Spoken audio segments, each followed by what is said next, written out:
Ok, então, retornando, então a memória RAM, igual nós acabamos de falar, né? Fez o teste, vai buscar, vai solicitar, né? De que o sistema operacional seja carregado. Mas o sistema operacional vai estar onde? Aonde que ele está armazenado? O sistema operacional, assim como todos os trabalhos que vocês fazem no computador e salvam, gravam, ele vai estar no disco, ok? No HD, disco rígido, ou no HD SSD, que são os HDs novos de agora, tá?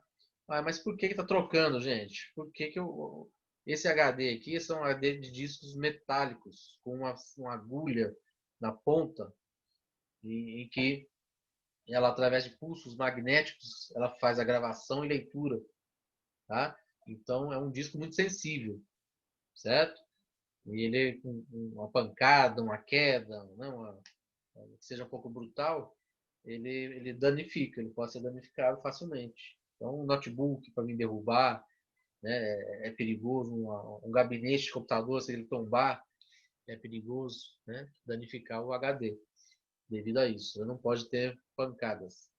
O HD SSD, ele é baseado em memória flash, assim como o pendrive, né? Como a memória do computador, do smartphone e do tablet.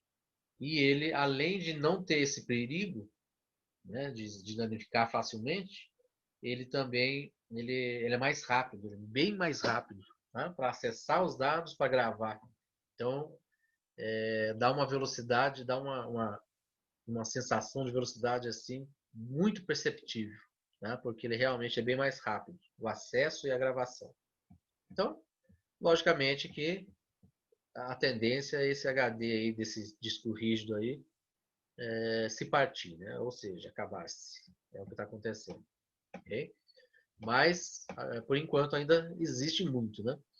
Então, o HD, disco rígido, a função dele é armazenar todos os programas do computador.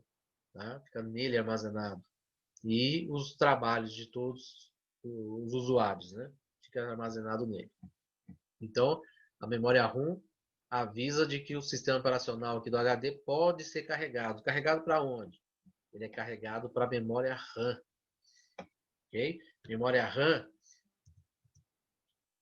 é a memória principal do computador e volátil. Ou seja, o que é volátil? Ela não fica armazenada na memória. Carregou o sistema operacional? Carregou, está lá na memória. Muito bem. Eu quero ouvir uma música. Busca lá o programa da música lá, do lado do HD, puxa para cá na memória e vai ser usado ali enquanto estiver utilizando, está lá na memória o programa de música. Um jogo, busca lá no HD que está guardado, né, gravado, puxa para a memória, aí eu vou jogar. Então, tudo que está no computador está no HD. A partir do momento que eu vou usar, vai para a memória. Tudo que eu estou utilizando está lá na memória. Ou seja, a memória volátil. A partir do momento que eu não estou utilizando mais, encerrei. Ou eu gravo o trabalho que eu fiz lá no HD, ou se eu não gravar, é eliminado do computador. E a memória RAM volátil fica vazia novamente. Tá? É como se fosse uma mesa, né? Uma mesa lá do nosso escritório, e tudo que eu vou trabalhar eu vou pôr lá na mesa. A partir do momento que eu não vou trabalhar mais, eu vou guardar e vou limpar, a mesa vai ficar vazia. Tá? Então, é essencial a memória RAM? Sem a memória RAM, eu não tenho a mesa para trabalhar. Eu não tenho aquele espaço para me colocar todas as ferramentas que eu estou usando. Essa é a função da memória RAM. Beleza? E, muito bem. Agora vem a memória cache e o CPU, né, o processador. Aonde que eles entram nessa história? Muito simples. A memória cache é como se fosse uma memória RAM, só que mais evoluída. Só que ela, por conceitos físicos, financeiros, né, ela é usada em pequena escala. Tá? Em pequena escala apenas para auxiliar o processador, a comunicação entre processador e memória. Então ela faz ela faz uma comunicação, uma interligação. Ela acelera o processo, né? Então, o que acontece? A memória cache, como ela está dentro do processador, então vamos dizer que lá na memória RAM eu estou usando um sistema operacional, um jogo, música, uma planilha, estou usando várias, né, várias aplicações. Dessas várias aplicações, tudo aquilo que precisa ser processado mais rápido já vai da memória para a memória cache. Já vai estar lá na memória cache esperando a sua vez. Em vez de da memória RAM ir direto para o processador, a memória cache vai armazenando aquilo que de mais próximo está para ser processado. Só um minutinho que eu já continuo aqui já. O Kelfer está querendo falar. Pois não, Kelfer? Pode ir. Porque eu queria saber como que funciona o básico assim dessas peças, como que elas fazem para elas fazer o que elas fazem assim, ou isso não cabe no conteúdo que a gente vai aprender. Bom, eu vou tentar entender o que você está falando, né? Tipo, qual peça que você está querendo saber Tipo especificamente? Ah, tipo a memória ROM, a memória RAM. A memória é RAM, memória ROM, que ela faz ela como é que ela sabe fazer o que ela faz, sabe? isso aí, na verdade, são instruções que se chama, né? São instruções, elas são gravadas através de códigos, né? Isso falando questão de software, né? De programa. É tudo através de códigos, ou seja, são instruções do que aquele componente tem que fazer. Não, Agora eu falo falando mais físico mesmo, sabe? Como é que eles isso, construíram um negocinho pequeno daquele e fazer o que faz, sabe? Tipo, agora falando parece que eles têm vontade fisicamente, própria, assim. agora falando fisicamente, são milhares de componentes com cargas elétricas, né? E transistores, na verdade. A gente vai aprender isso nos próximas aulas aí sobre componentes eletrônicos. Então, são transistores que possuem cargas elétricas e que, de acordo com as instruções que eles têm que fazer, então combina a instrução com as cargas elétricas, os pulsos elétricos, que vai ser sempre entre 1 e 0, que é o código binário, né? A gente vai aprender para frente aí também. E aí, através desses pulsos elétricos, mais as instruções combinadas, é algo assim que a gente, se a gente parar para imaginar, é algo assim meio que surreal mesmo, né? Quando a gente está aprendendo, depois a gente acostuma até, mas não deixa de achar que é surreal. Como que é construído um componente utilizando transistores, né? Cargas elétricas, junto com instruções, códigos de computadores, e juntos, né? Efetua a função de cada um, né? Mas é tudo baseado dessa forma, realmente. Entendeu? Obrigado. Nada. Então, só encerrando aqui a sequência aqui, né? O processador é o cérebro do computador, ou seja, tudo que vocês solicitam, né, para ser realizado no computador, ele tem que vir aqui no cérebro, aqui que é resolvido e manda a resposta para vocês, né? Então, eu quero gravar um desenho que eu fiz, solicitei para gravar. O processador ele vai processar essa informação. Depois que ele processar, ele faz a tarefa. Só que isso é muito rápido, tá, gente? É muito rápido mesmo. Então, o processador ele efetua bilhões de instruções por segundo. Então, assim, é muito fora da nossa percepção, tá? Mas a ideia é essa. Tudo que a gente solicita, grava, ou quer um resultado de uma conta, quer um resultado de uma alteração que a gente fez no trabalho, tudo que a gente faz e espera uma resposta, é o processador que processa a informação e nos dá a resposta. Ok?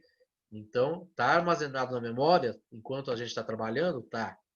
E tudo que vai ser utilizado mais recente vai para a memória cache, que está lá dentro do processador, Aí já, o processador já pega na memória cache, processa e volta para a memória. Aí eles ficam trocando informações, ficam trocando figurinha lá, os três. Aí a partir do momento que acabou a atividade, acabou o trabalho, aí eles mandam para o HD de volta para armazenar. Ou sai do computador, elimina. E a memória esvazia de novo. Ok? Então esse é o funcionamento básico do computador. Beleza? Das peças internas, né, do computador. Ok? Alguém mais quer fazer alguma pergunta? Professor, Ah, se não me engano, tem uma pecinha que é tipo a lixeira, não é? a lixeira? É, tipo onde as coisas do lixo vai, se não me engano, não sei se eu tô lembrado direito. Não, não tem uma peça específica para isso, não. Tem tipo uma área no próprio sistema, né? No próprio sistema operacional. Tem uma área que você consegue recuperar. Se você mandar para essa lixeira, você tem como recuperar. Se você apagar direto sem mandar para ela, não tem recuperação, não. Mas aí é Ah, questão tá. do sistema. Fisicamente não Hum. tem essa peça, não. Ah, eu pensei que tinha uma peça. Beleza? Bom, aí voltando um pouquinho aqui, só para a gente encerrar essa parte aqui, gente. Nós temos a placa de som, vamos falar um pouquinho dela. Placa de som, ela fica encaixada na placa mãe, né, nos slots de expansão. A gente vai aprender para frente. E, como o nome dela já diz, placa de som, ela vai expandir o recurso do quê? Recurso de som, tá? Microfone, caixa de som, tudo relacionado a som vai ser permitido através da placa de som. A placa de vídeo, qual que é a função dela? Vai expandir o quê? A imagem, né? Quanto melhor a placa de vídeo, melhor vai ser a imagem lá da nossa tela, do nosso monitor, ok? Inclusive, assim, quem joga, adora jogar jogos, né? Aqueles jogos avançadíssimos, né? Para computador, precisa de placas de vídeo tops, né? Excelentes para atender os jogos, beleza? A placa de rede, eu até já falei para vocês, ela expande a rede, ou seja, através da placa de rede, hoje ela é essencial, né? Porque todo computador hoje tem internet. E para ter internet precisa ter uma placa de rede, né? E além da placa de rede nos dar acesso à internet, ela também interliga vários computadores em rede, fazendo todos se comunicarem. Então hoje a placa de rede é algo essencial, porque hoje os computadores praticamente de uma empresa precisam ficar interligados e precisam da internet, né? O pendrive todo mundo já conhece, né, gente? O pendrive é para a gente armazenar dados e carregar eles, né? Levar para outros lugares, né? Os dados que a gente faz no computador, os trabalhos. O HD flash, já falamos lá no outro slide, é a mesma coisa que o disco rígido, né? O HD. E é isso. Aí nós matamos essa parte aqui, tá? Alguém quer fazer alguma pergunta? Alguma dúvida em relação a essa parte, que é a parte mais complexa um pouquinho, né? Mas que é o funcionamento básico para vocês terem essa noção. Ok? Alguém quer perguntar? Podemos passar. Esse vídeo vai ser gravado, né? Quem quiser assistir de novo, tá, gente? Assiste aí para memorizar bem esses conceitos básicos. E devo mandar um formulário para vocês também, né? Sobre a aula de hoje. Beleza? Então vamos lá. Vamos sequência. Vamos falar um pouquinho agora, coisa rápida, né? Sobre o tablet. Né, gente? O tablet, ele é um computador portátil, de mão. Né? Como eu falei alguns slides atrás, o tablet ele substituiu o Palm Top, que antigamente eram computadores de mão que surgiram. Ok? E aí nós temos a tela touchscreen, né? É um recurso que surgiu há não muito tempo, certo? Através do Palm Top, que surgiram mesmo esse recurso, que na verdade não utilizava a mão ainda, mas era uma caneta que você tocava na tela, e esse recurso foi evoluindo, né, com o tempo, chegando no que é hoje. Hoje o smartphone utiliza o touchscreen, que é o toque na tela, né? Tem monitores de computador que já tem o touchscreen, né? Notebooks, que a tela dele é touchscreen, beleza? Então, hoje esse recurso ele expandiu bastante, né? Então, no tablet, ó, são mini computadores de mão, possuem também, gente, a CPU, né, que é o processador, possui a memória, né? Memória RAM, memória ROM, possui todas as memórias e possui também o que? Sistema operacional, beleza? Tá? E alguns modelos aqui, ó, alguns modelos, iPad é um modelo de tablet, Google Nexus é um modelo de tablet, Galaxy Note é um modelo de tablet, tá? Os mais famosos, né? Beleza? E o tablet, todos eles possuem o sistema operacional, tá? Só que normalmente isso aí é algo que o sistema operacional para tablet não é o mesmo para computadores pessoais, né? Aplicações para tablet e smartphone não são os mesmos para computadores pessoais e notebook. Existe o nome certo é arquitetura, né? Ele segue a arquitetura de cada um e não consigo misturar, tá, gente? Não tem uma mistura. Eu não consigo, por exemplo, pegar um sistema operacional do Galaxy Note, que certamente vai ser um Android, o sistema operacional dele, não consigo pegar esse sistema operacional e instalar num computador pessoal.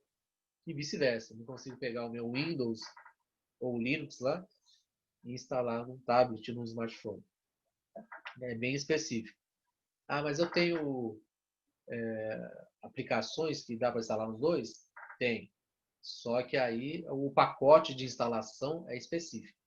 Tá? O pacote de instalação de tablet e smartphone, mesmo que seja o mesmo programa, é específico para um e específico para outro. Tá? Mas vai ter as mesmas funções. Depois, né, que for utilizar, vai ser idêntico as funções. Beleza? Ficou claro aí? Alguma dúvida?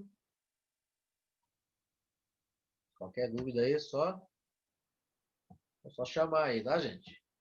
Aqui, ó, smartphones são os telefones inteligentes, né? Por quê? Porque eles possuem tudo que o computador tem, gente. Possuem CPU, possuem memória, possuem sistema operacional, tá?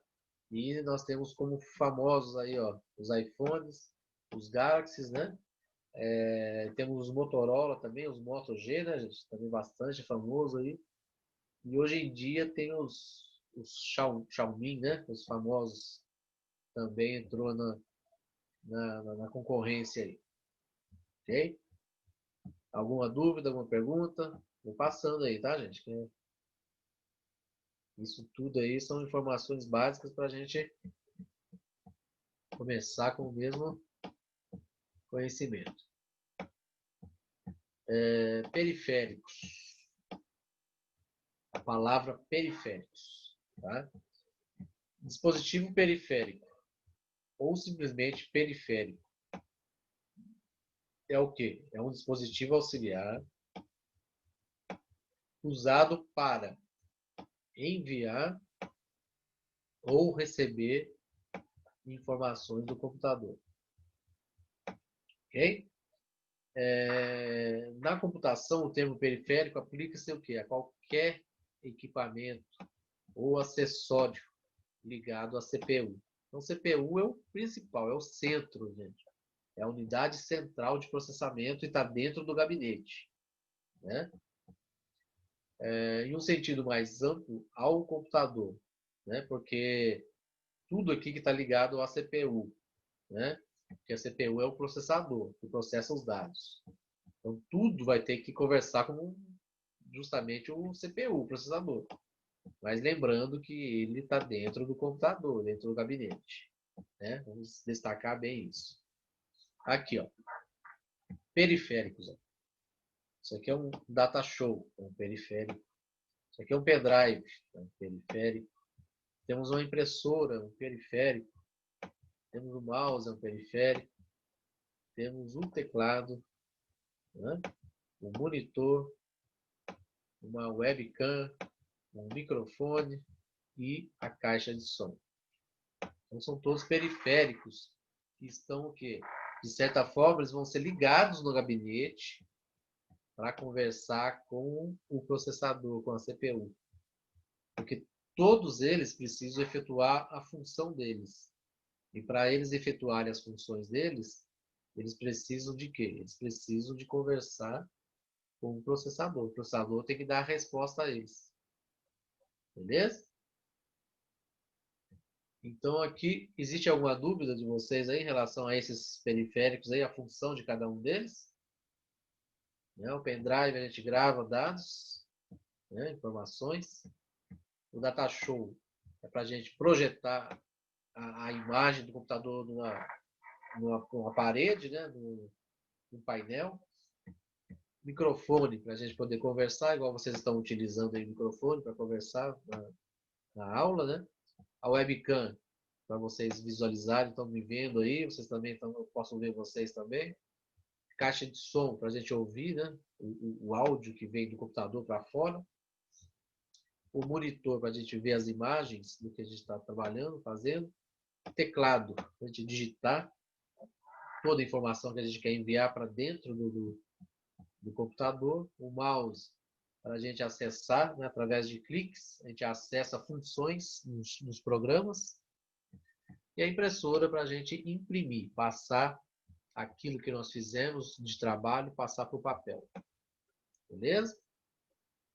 Esses são os periféricos aí auxiliares, né?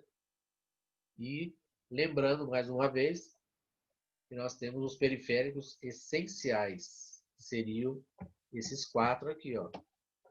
Todo computador precisa ter esses 4 aqui, ó.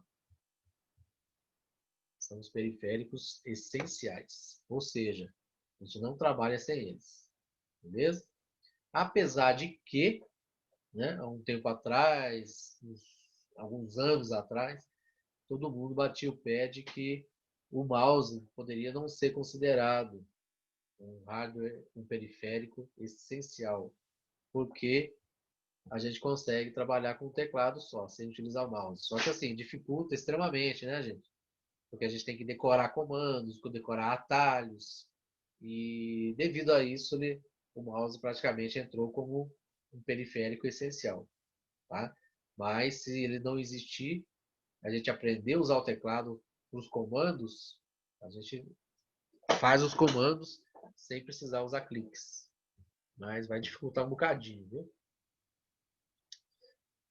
Beleza, dando sequência aqui. Agora vamos classificar os periféricos. Só para a gente, acho que tá finalizando aí. Falta um bocadinho ainda, mas está mais para o final. Classificação dos periféricos. Então nós temos os periféricos de entrada, ou seja, para que servem os periféricos de entrada? São todos os periféricos que entram com informações para o computador, fazem perguntas para o computador. E a CPU, né, que é o processador, vai enviar a resposta, né? Mas primeiro eles vão ter que receber. E para receber, quem que faz essa função são os periféricos de entrada. Tá? Exemplos. Teclado é um periférico de entrada, porque a gente digitou e aí a gente fica lá esperando a resposta. Né? Então, o periférico de entrada é o teclado. O mouse, através dos cliques, né? A gente espera uma resposta também. O scanner. O scanner a gente escaneia uma imagem, uma foto e envia para dentro do computador. Né? A gente captura a imagem. Okay? A webcam também. A gente está capturando a imagem da gente e mandando para alguém, né? Enviando para alguém. Para chegar a minha imagem, pela minha webcam chegar para vocês aí, a minha webcam captura a imagem, o processador processa essa informação para enviar para vocês. A webcam está capturando. O leitor óptico, que ele faz uma leitura infravermelha, né, de código de barras. Ele captura esse código para dentro do computador. E o microfone, né, gente? A gente fala nele, a gente está entrando com a nossa voz. Ok? Esses são periféricos de entrada. E aí nós temos os periféricos, né, de saída, dispositivos de saída, que aí eles fazem o quê? Eles recebem a resposta do processador, da CPU. Tá? Então, essa é a conversa. Dispositivos de entrada, ou seja, periféricos de entrada. O processador faz o processamento, a CPU faz o processamento e envia para os dispositivos periféricos de saída. Né? Alguns exemplos, o próprio Datashow, ele vai projetar a imagem, né? Então ele é um dispositivo de saída, periférico de saída. A impressora é um periférico de saída, que vai imprimir, sair, né, com a informação que eu quero imprimir do computador para o papel. A caixa de som, que vai emitir o som do computador para fora. E o monitor, que nos dá a imagem de tudo que a gente está fazendo, toda a resposta do processador da tela. Beleza? Deu para entender aí, então? Colocando uma classificação, né, nos periféricos. Ok? Dispositivos de entrada e saída. O que seria isso? São os periféricos, né? São os dispositivos que tanto podem enviar como podem receber dados do processador, da CPU. Tá? Olha um deles aqui já. Ó.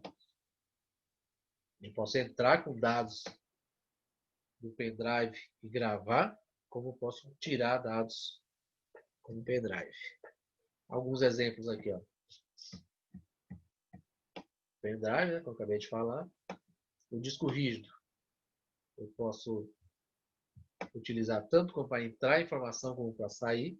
Né? Posso utilizar também a gravadora de CD para gravar CDs ou só para ler, né? Para entrar informação. A rede, né? Placa de rede, ó. Acesso à internet, interligação entre outros computadores, vai entrar informação e vai sair. A multifuncional, que é a impressora que tanto tem scanner como tem impressora, faz as duas funções, entrada e saída. E o monitor touchscreen, que através de toque eu estou entrando com informações e a imagem depois do resultado das coisas que eu faço é a saída. Beleza? Então existe periféricos, né? Dispositivos tanto de entrada como de saída. Beleza? Aí nós aprendemos um pouquinho de cada. Tá? Gente, alguma dúvida? Alguém quer fazer alguma pergunta? Tá muito difícil aí? Tá dando para entender? É bastante informação, só que são informações assim, de forma básica, tá, gente? Para vocês terem uma noção de cada coisa. Beleza? Quem tiver alguma dúvida aí, ó, vamos perguntar aí. Pode perguntar pelo chat. E agora vamos falar, só para a gente encerrar nosso assunto de hoje, vamos falar do software, que é o quê? A parte inteligente do computador. Ou seja, os programas, também considerado como parte lógica, em que não podemos tocar, e sim visualizar e trabalhar, né, com os seus resultados e informações. Isso é um conceito básico do software, dos programas. Ok? Então, gente, vamos colocar assim. O hardware, que são as peças, são a parte física, é como se fosse, vamos assimilar como nós, como pessoas, né? Seria o nosso corpo, né? Nós temos os nossos órgãos, nossas partes, ok? Então nós temos, o hardware seria o nosso esqueleto, né? A parte interna seria os hardwares que faz as funções, né? Nossa parte interna do coração, estômago, né? Etc. Tal. E quem que seria o software, né? No nosso caso, né?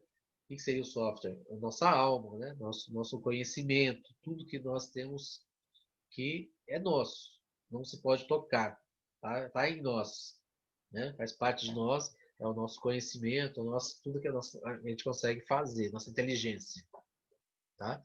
seriam os programas. Ok? Como eu falei lá no início, né? Nós temos o sistema operacional, que é um sistema básico, né? O sistema operativo. É aquele que precisa para operacionar o computador, ou o tablet, ou o smartphone. Tá?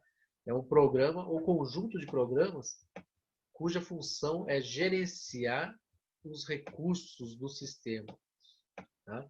Fornecendo o quê? Uma interface entre computador e usuário. Interface, gente, nada mais é do que uma comunicação. Tá? Ele permite uma interface, ele permite uma comunicação entre o computador e o usuário. Beleza? E também entre o computador e entre o hardware e software. Tá? Então, o sistema operacional é importante por causa disso. É o programa, é o sistema mais importante, porque sem ele não tem isso tudo, não existe nada. Então, através do sistema operacional, existe a comunicação entre hardware e software, porque todo software, todo hardware que a gente instala no computador, a gente tem que instalar ele no sistema operacional. Tem que instalar um programa para ele reconhecer o hardware. Tá? Então, olha só a importância. Então, para o hardware e software se comunicar, precisa do sistema operacional. E para o usuário gerenciar os recursos e ter essa comunicação também de configurar o equipamento e o sistema, ele tem que ter essa interface, essa comunicação com o usuário. É através de quem? Do sistema operacional também. Beleza? E aqui exemplos de sistemas operacionais, né? Para computador, o Windows, o Mac, né, da Apple, e o Linux, ok? Que é um sistema operacional livre, ok? A gente já vai falar sobre isso um pouquinho. E temos para smartphone e tablet, temos também o iOS, né? Que é da Apple, e temos o Android, que é da Google. Beleza? Dando sequência. Aí temos os softwares de aplicações. Tá? O que vem a ser? São programas que têm alguma função específica e permite a realização de tarefas por usuários. Né? Em resumo, todos os que não são sistemas operacionais. Né? Exemplo, editores de texto, né? Editores de objetos 3D, editores de imagem, editores de vídeo, editores de áudio, jogos, né? Games, aplicativos de escritório, que são muito usados em empresas, né? Que são os editores de texto, planilhas eletrônicas, banco de dados, navegadores de internet e gerenciadores de e-mail. Então, sim, são todas as aplicações. Todos os softwares aplicações são softwares específicos, né? Que não são operacionais, mas que dão alguma vida, alguma atividade aí de cada um, né? E para a gente encerrar, gente, os conceitos de hoje, nós temos os softwares proprietários e temos os softwares livres. Aí nós encerramos. O que seria? Software proprietário, ele é privativo, ou seja, não é livre. É um software para computador, né? Ou até mesmo tablet, smartphone, que é licenciado com direitos exclusivos, ou seja, vocês precisam pagar para adquirir os direitos do autor de utilizar, né? Os direitos para usar. Né? E essas limitações de uso entre os outros computadores, que não seja para o que foi licenciado. Ou seja, o que significa isso? Eu adquiro uma licença do autor, né? Compro, ou até mesmo faço uma alocação por um período, né?